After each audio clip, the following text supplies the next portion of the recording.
G'day guys, it's Nick here, and this bloke is Kraken. That guy is Coop. We'll talk about him later. But Kraken here is one of the Komodo dragons here at the Australian Reptile Park. Of the 7,000 plus species of lizards on the planet, he is the biggest. But in this video, I'm going to share with you 10 facts that I think you guys didn't know about the Komodo dragon. Stick around. So fact number one is that the Komodo dragon is not actually a dragon. Now, I don't mean to burst your bubble that he doesn't have wings and breathe fire. I mean, he doesn't even fit into the family of lizards that we call dragons. You see, dragon lizards basically are characterised by a few things, but very basically they've generally got some spiky bodies, stout heads, and short, fat, fleshy tongues. The largest dragon lizard, true dragon lizard, is the sailfin dragon. It's about 1.2 metres long. The Komodo dragon, on the other hand, is actually a varanic or a monitor lizard related to the goannas here in Australia. And these guys have that forked tongue and get up to 3 metres in length. Fact number two is that Komodos are an example of what we call island gigantism.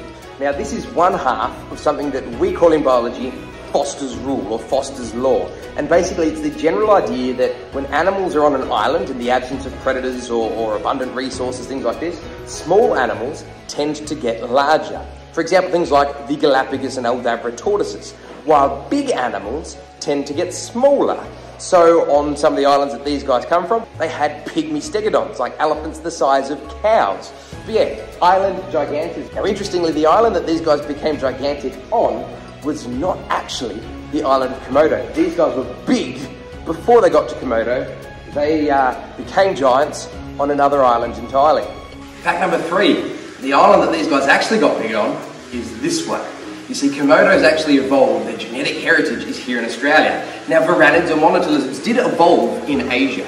When they got here to Australia 40 plus million years ago, is when we start to see evidence of big monitor lizards. So Komodos got to the size they are today here in Australia. At the same time, we had an even bigger lizard, Varanus priscus or Megalania. But over time, these guys moved out through Indonesia onto the Komodo Islands that we know today and died out here in Australia some 50,000 years ago. So yeah, he's an island giant, but he's a giant from this island here in Australia.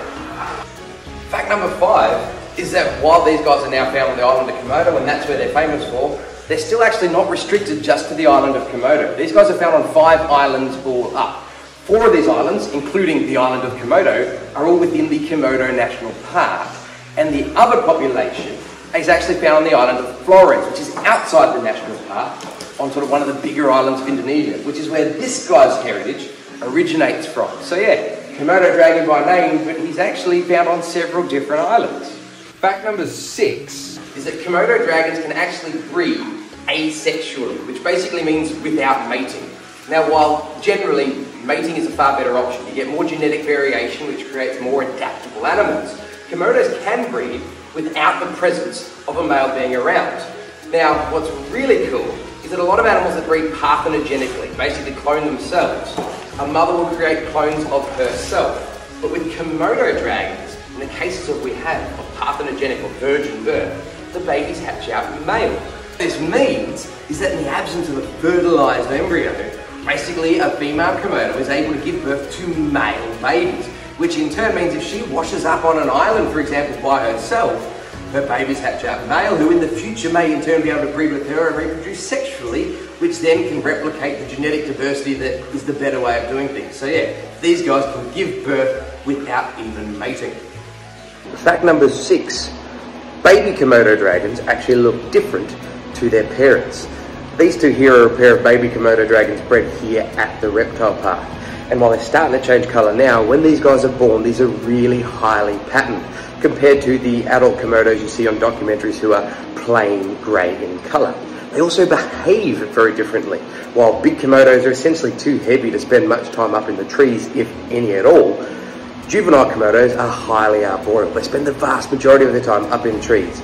They also have less armoured skin. So they start off patterned up in the trees. As they grow bigger, they start spending more time down on the ground, competing with other big Komodos for food, becoming more armoured and plainer in colour. Fact number 7, baby Komodo dragons like these guys have a pretty good reason to stay in the trees. You see, Komodo dragons, like a lot of monitors, are highly cannibalistic. Now, as a general rule, these guys do prefer to feed on large terrestrial prey. things like pigs and water buffalo and things like this. But when times get tough or the opportunity arises, they will certainly eat babies of their own kind. And in some reports, there's evidence that up to 10% of adult Komodo's diet at some points in time is made up of baby Komodo dragons. So yeah, I'd be hiding in the trees too, but Komodos are cannibalistic.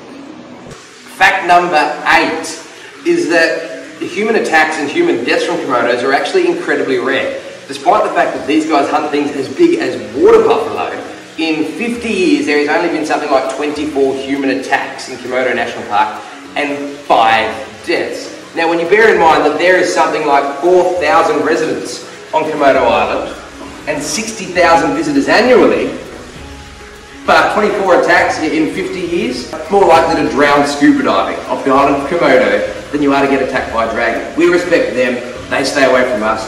They can be dangerous, but they don't want to have anything to do with us. Fact number 9 is that while Komodos don't really look at human beings as prey, these guys do have a reputation in some parts of Komodo National Park for once upon a time digging up human graves.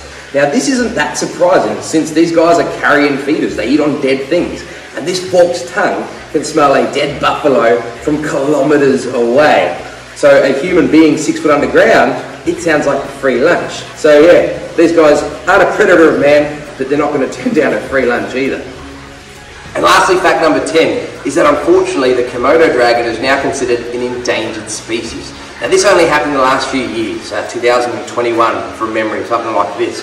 And while their population is actually considered stable within Komodo National Park, their numbers are decreasing on the island of Flores as a result of habitat loss, a competition with people for food, things like this. So the reason these guys have made it onto the endangered species list is not just from the island of Flores. Even though these guys are secure on the Komodo Islands, they have a major problem. Their entire population is limited to just a few islands. These islands, they're also volcanic, so a single eruption could decimate their population. With things like climate change, it could dry out the islands, rising sea levels, these are all threats. So while these guys have evolved to the way they are in seclusion, unfortunately all their eggs are in one basket. So they're one animal that, despite being famous and something we all love, we really need to care about if we're going to make sure they survive into the next century or so. So there you have it, guys. That's 10 things that I think you guys didn't know about the largest lizard on the planet. Let me know in the comments which facts were new to you, which ones you know, what cool things you think I should have mentioned.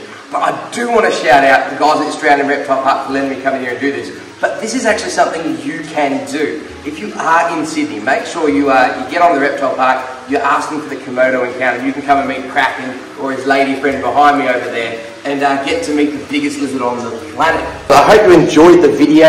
If you haven't already, please subscribe to the YouTube channel. Check out the Australian Reptile Park. Ask about the Komodo encounter. Other than that, check on back next week. There's lots more cool videos coming. Have a good one. Be nice to wildlife. Take care.